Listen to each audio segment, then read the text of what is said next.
Welcome to Stripes and Stories, a show about what it is to be a Pryor typer. I'm your host, Tina James. And today we are turning our focus to the classroom with our Director of Teaching and Learning. Hi, I'm Kristen Graves, and you're listening to Teacher Talk, conversations that take us inside the thinking behind a teacher's most powerful moves. So we are really excited to be here this morning on our first podcast as part of our Teacher Talk monthly newsletter.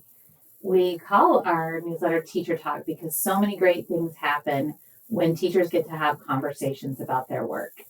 The truth of teaching is that it is incredibly complex, and it is built on hundreds of decisions that we make every day about how we do things and how we respond to things. So when we get a chance to talk together about what we did and why we did it and what our new thinking is, it's just a great opportunity for learning.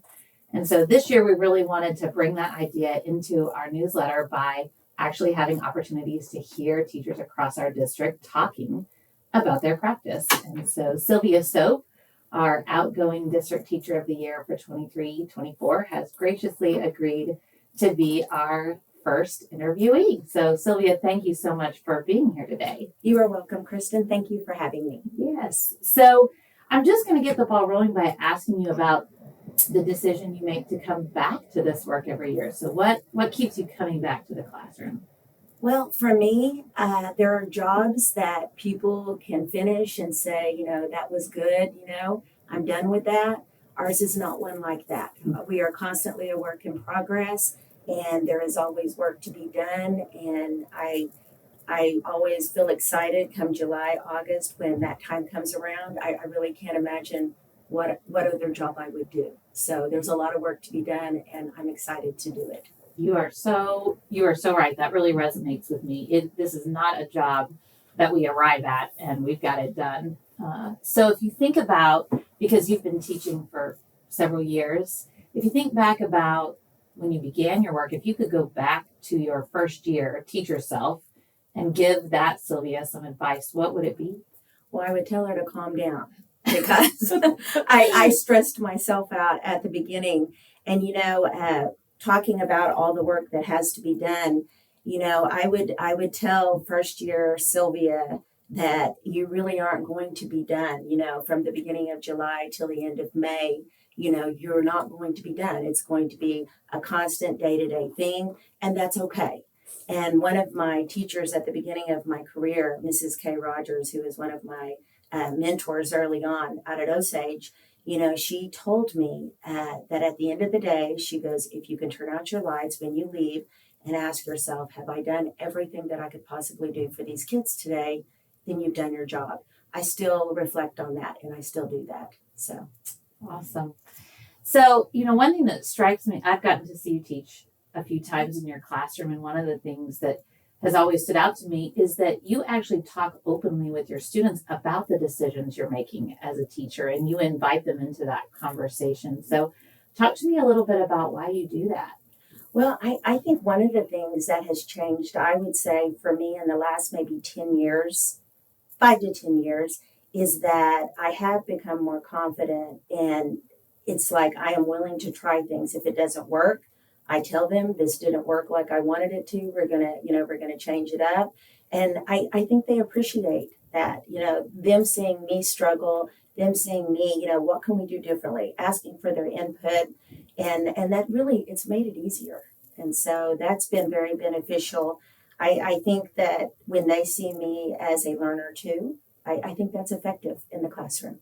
It's interesting that you use the word confidence in talking about that, because like I said before, teaching is so complex, and every teacher really is unique in the way they do the things they do in the classroom.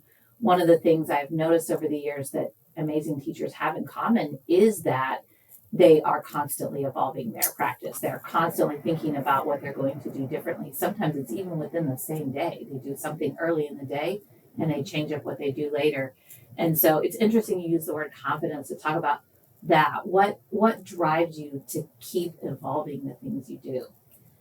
Well, I just have the mentality that there's always a better way to do it. And, the kids have changed over the years. And I think one of the the worst things that a teacher can do is not be open to that change. I can recall speaking with teachers who did things the same every year. And I'm like, I've never done that in my career. And, even with my kids this year, with what we're covering now, I said, in the past, I would have started out with information, like taking notes, just very traditional. And I do find value in that. But like now it's like, okay, we're going to do a hands-on activity. We're going to do a modeling activity. I'm going to introduce a computer game that they're going to have to do for like atomic structure.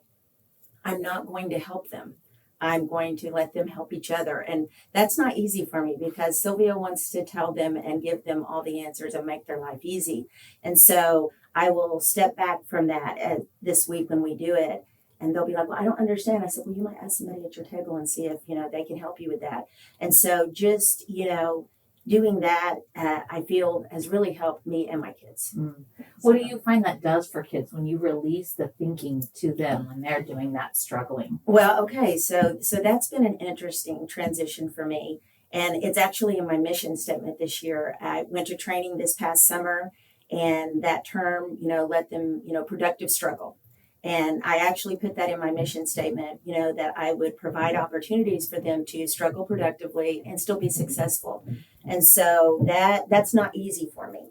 And so to allow them to do that, and I've mentioned that several times, so they've heard me say that in class. And they're like, well, why can't you just tell us? I said, because I know you can figure this out.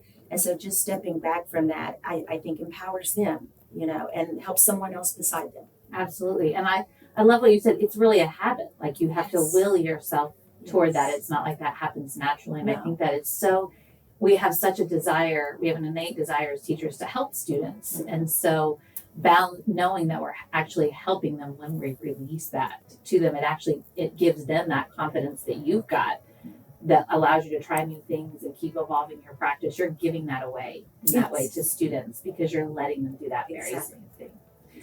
Well, Sylvia, I just want to thank you so much for your time and sharing your great thoughts with us this morning. Well, thank you for having me. I think there is value in listening to other teachers. And I think that, if you hear that they're struggling, that helps you. That we all have challenges. They're different at every level of education. But to know that someone else is with you, it's beneficial. Absolutely. Absolutely. Thank you. Thank you. We appreciate both of you being here to talk to us about what goes on inside the art of teaching. That's a wrap for this episode. Please join us next time when we'll visit with Senior Counselor Amy Kramer about the activities during Senior Week. Stay tuned.